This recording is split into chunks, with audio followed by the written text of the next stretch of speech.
On va juste lire rapidement cet article, si ça va. Study, les gens pas attirants surestiment beaucoup leur apparence, leur niveau de beauté. Les résultats sont remarquablement similaires à l'effet Dunning-Kruger, qui dit que les personnes incompétentes tendent à surestimer leur niveau de compétence. Les récentes études ont demandé aux participants d'évaluer le niveau de beauté d'eux-mêmes et d'autres personnes, des personnes inconnues. Les résultats des études sont toujours les mêmes. Les gens laids surestiment leur niveau de beauté, tandis que les gens beaux sous-estiment leur apparence. Pourquoi ce phénomène? On n'en est pas certain. Il semblerait que ce soit dû à une tendance générale d'inaptitude à juger les niveaux de beauté. C'est vrai. Je pense que les gens, on va dire, qui sont initiés aux notions dont je parle sur mes chaînes, sont une minorité. On va lire ça rapidement. Il est très court, il se lit en 5 minutes cet article. Il ne manque pas de disparité entre les gens beaux et les gens pas beaux.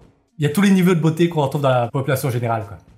Les études montrent que les gens les plus beaux parmi nous ont plus de facilité pour gagner de l'argent, recevoir de l'aide, pour éviter les sanctions, et sont perçus comme compétents. Évidemment, les recherches montrent aussi que les gens beaux tendent à avoir des relations plus courtes et ont plus de partenaires sensuels et plus d'options amoureuses. Comme par hasard, évidemment. On est plus attiré par ces personnes-là, donc ils ont plus le choix. Ils sont plus tentés. Maintenant, les recherches montrent une nouvelle disparité. Les gens laids tendent à moins bien évaluer leur niveau de beauté et tendent à surestimer leur niveau de beauté, leur apparence. En contraste, les gens beaux s'évaluent mieux et tendent même à sous-estimer leur attractivité. Donc en fait, tout est résumé par ce tableau, quoi. Vous avez en orange le niveau de beauté réel, c'est-à-dire évalué par les autres personnes, et en bleu, comment les gens se voient eux-mêmes. Donc, lorsque les gens sont réellement laids, ils ont tendance à... non, lorsque les gens, on va dire, on va être précis, sont à 3 sur 10, jugés par les autres personnes, sont à 3 sur 10, ils ont tendance à se noter 5,5, voire 6 sur 10. En fait, quasiment tout le monde, des joueurs les plus moches aux joueurs les plus beaux, se notent tous 6 sur 10, quoi. On se note tous 6 sur 10. Donc, les gens les moins beaux sont évidemment ceux qui se surestiment le plus. Les gens qui sont réellement 6 sur 10 s'évaluent bien. Et les gens qui sont au-dessus de 6 sur 10, c'est-à-dire 7 sur 10 par exemple, tendent à s'évaluer 6 sur 10. Tout le monde sur Terre s'évalue 6 sur 10, pour résumer. Dr Zoidberg, bienvenue à toi. Dans ce stream, au début, on a évalué le visage de Julien Audoul. On a fini. Et on lit cet article. Je te montre le titre. Les gens laids tendent à beaucoup surestimer leur niveau de beauté. Le propos de l'article se résume par ce graphique, que je peux résumer verbalement comme ça. À tous les niveaux de beauté, on a tendance à s'évaluer à 6 sur 10. La courbe bleue, c'est notre auto-évaluation de notre niveau de beauté. Et la courbe orange, c'est notre beauté évaluée par les autres personnes. Parmi les gens les plus beaux jusqu'aux plus laids, on s'évalue tous à peu près vers 6 sur 10. Je pense que les gens les plus laids font ça surtout pour... C'est un mécanisme de survie. Et les gens les plus beaux, même s'ils ne savent pas qu'ils sont aussi beaux, c'est certainement pour se conformer au groupe, quoi. Pour ne pas trop se démarquer. Puis se disent qu'ils sont certainement 6 sur 10. L'article, c'est... L'original, c'est Unattractive people are unaware of their unattractiveness. Mais de toute façon, je mettrai tout ça dans la vidéo. Ok, c'est tout pour cet article. On va juste lire la fin, ça prend 10 minutes. Juste pour être sûr que je ne manque rien. Je lis rapidement dans ma tête pour voir s'il y a un truc intéressant que je n'ai pas mentionné oralement. Pourquoi les gens laids ont tendance à surestimer leur niveau de beauté? Les précédentes recherches ont montré que ces gens-là ont tendance à oublier les impacts sociaux négatifs d'un bas niveau de beauté, évidemment. Ce qui aide à protéger son ego, son self-worth, son amour-propre. Bref, on en a terminé avec cet article. Je voulais vous montrer une vidéo. Oh, j'ai un peu lire vos commentaires une seconde. Au-delà des moches qui se surévaluent, il faudrait aussi explorer pourquoi les beaux se sous-évaluent. Peur d'être jugés comme trop confiants. Peut-être certainement, pour éviter de sortir du lot, c'est ce que j'ai dit tout à l'heure. Bientôt des études pour évaluer une relation QI-beauté. Alors, je ne sais pas s'il y a une corrélation entre beauté et QI, mais ce qui est certain, c'est qu'il y a des intelligences artificielles qui arrivent à partir d'une photo portrait d'une personne, arrivent à évaluer plus ou moins le QI. C'est-à-dire, il y a certainement des gènes communs qui codent pour la neurogénèse et la formation du visage, certainement. Y a-t-il un lien de causalité entre QI et taille? Il me semble que j'avais tapé ça sur Google Gemini une fois. Ça parlait d'une corrélation de 0,15, 0,20, donc très minime. Il y a une corrélation, mais quasiment négligeable. Je vais vous montrer notre vidéo une seconde. Alors, C'est une vidéo que je voulais introduire par un post sur JVC que je vais vous lire. Aya, bien ma grotte. Les 3 sur 10 sortent avec des 5 sur 10. Comment c'est possible? Je bug. Je vais vous lire le topic. Et ensuite, je vous lance la vidéo qui dure 1 minute. J'ai une vraie question, les reys. Comment ce calvicier métrosexuel et skinny fat 2 sur 10 peut gérer cette solide 6 sur 10? Il touche beaucoup d'argent. Il accepte de voir sa meuf le cocufier par une BBC chez lui. Relation sadomaso où le mec est son esclave sensuel. Vraiment, cette vidéo m'a fait bugger. Surtout qu'on voit bien à quel point elle le domine aussi intellectuellement.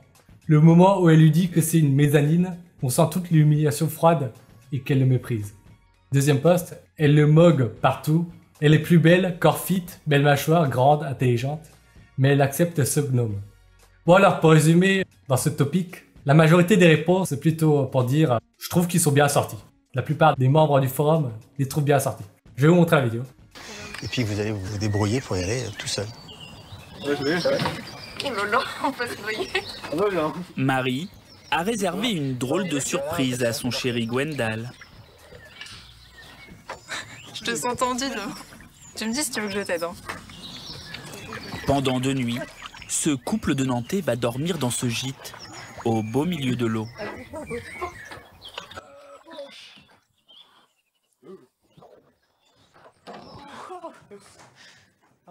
En l'air. Ouais, en l'air. Ça fait les mezzanines. 20 mètres carrés, tout confort. Une grande douche. J'avoue. En vrai, c'est stylé. Oui. Le plus important, c'est qu'on ne voit pas les voisins. Pour ce week-end en amoureux, Marie, comptable, a déboursé 340 €. Elle a choisi ce gîte pour le cadre, mais aussi pour les nombreux services haut de gamme. Oui, ça va. Apéritif dans un spa nordique. Il y a un thermomètre, je l'avais pas vu. 40 en vrai, on est pas. 40. On est à peu près dessus. Hein. Non, ouais, Un tout 40. petit- Ouais, 40. Vous recherchez ça, Marie, quand vous cherchez des locations, que ce soit pas comme un hôtel? Bah, hôtel, déjà, je suis pas très fan. Je trouve ça très impersonnel. Plus en soi, quand on prend un hôtel, on se dit juste le but c'est de dormir. Alors que là, le but c'est de passer un bon moment dans le lieu en fait. Ouais, complètement. Pour un supplément de 100 €, Bonsoir.